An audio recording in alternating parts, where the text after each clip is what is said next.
এই দিন হলো বাংলাদেশে নাজাত দিবস, এটা ঈদের মতো পালন করবে এখন থেকে প্রতি বছর মানুষ।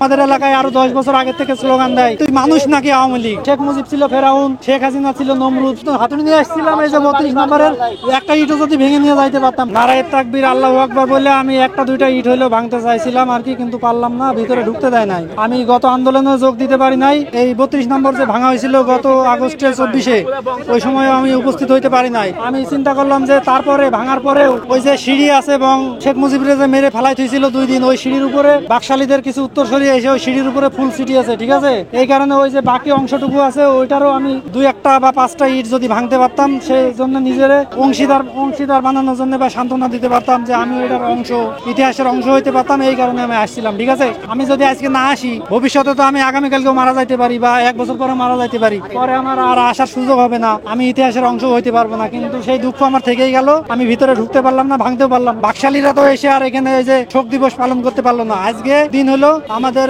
71-এ যে স্বাধীন হয়েছিল, 47-এ স্বাধীন হয়েছিল, সেই স্বাধীনতা লঙ্ঘন করছিল শেখ মুজিব।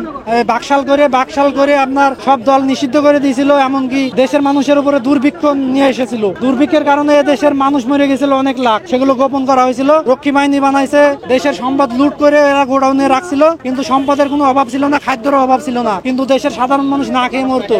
মানুষ স্লোগান দেয়, আপনারা গ্রামগঞ্জে জানেন কিনা জানি না, আমাদের এলাকায় আরো 10 বছর আগে থেকে স্লোগান দেয়। কেউ যদি বলে আওয়ামী লীগের পক্ষে, তাকে বলো তুই মানুষ নাকি আওয়ামী লীগ, ঠিক আছে। আওয়ামী লীগকে মানুষের সাথেই তুলনা করে না, তাহলে আপনারা বুঝেন না তারা শোক দিবস করলে কি আর না করলে কি। এই দিন হলো বাংলাদেশে নাজাত দিবস, এটা ঈদের মতো পালন করবে এখন থেকে প্রতি বছর মানুষ 15 আগস্ট। এটা ফেরাউন মুক্ত দিবস। শেখ মুজিব ছিল ফেরাউন, শেখ হাসিনা ছিল নমরুদ। ভবিষ্যতে আবার এই যে ওদের কোনো চিহ্ন যদি থাকে, তাহলে ওরা আবার এরকম বাকশাল তৈরি করবে, গণহত্যা করবে, দেশে আয়নাঘর করবে, দেশের সম্পদ লুট করবে, বিদেশে পাচার করবে,